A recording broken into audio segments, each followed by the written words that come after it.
as they say every year at the scouting combine, that you only run 40 yards in a straight line in two situations in an NFL game: when something very good is happening or when something very bad is happening. It was very good for Jamar Chase. It was very bad for the Bengals. For the Chiefs, excuse me. Here is Joe Burrow after the game on his former LSU teammate, who is now making waves in the NFL, Jamar Chase. If you're going to play him one-on-one, a lot of times it's going to be a long day for you. And he's a great player. He's going to be a great player for a long time. Great person too.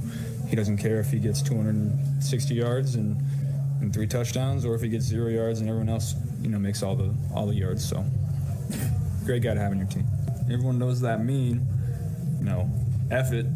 Jamar's down there somewhere. I'm going to just throw it up to him. He's going to make a play.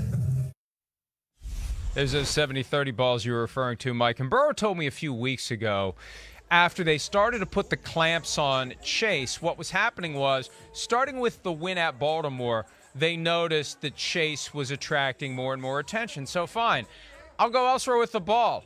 Or they had a couple of wins where they just ran the ball heavily.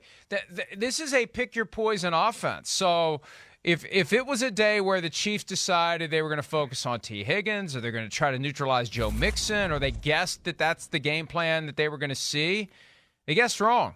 And the problem is, and it's surprising that Andy Reid and Steve Spagnuolo didn't adjust. They didn't adjust to what was happening, and they let it keep going, and the end result was 11 catches for 266 yards and 3 touchdowns from Chase. And that defense had been playing much better. We were starting to see the Kansas City Chiefs of old. But, this was, you're right, they just got burned. Like I said, Javarius Ward just is going to have some sleepless nights just reliving some of those, saying at times I was right there, but, the player was just better in Jamar Chase or T. Higgins going over the top and catching the ball. So, and rarely do you have a team that can go all the way and win the Super Bowl without multiple stars. And that's what Cincinnati has now. They have legitimate multiple stars. And as long as they work the money right and, stay injury free, which are two things, obviously, at times you want to cross your fingers on, they're going to do that into the foreseeable future. As I said, where they are now, man, they can only build. This is where you have to cap right going down the next 4, 5, 6, 7 years. Make sure you're in position to take care of everybody. And injury, you can't do anything about. But they're on that road now.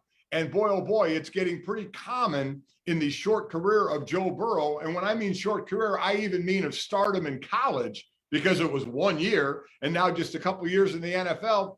We've already seen him smoke a couple cigars. He loves that sight. He loves them cigars.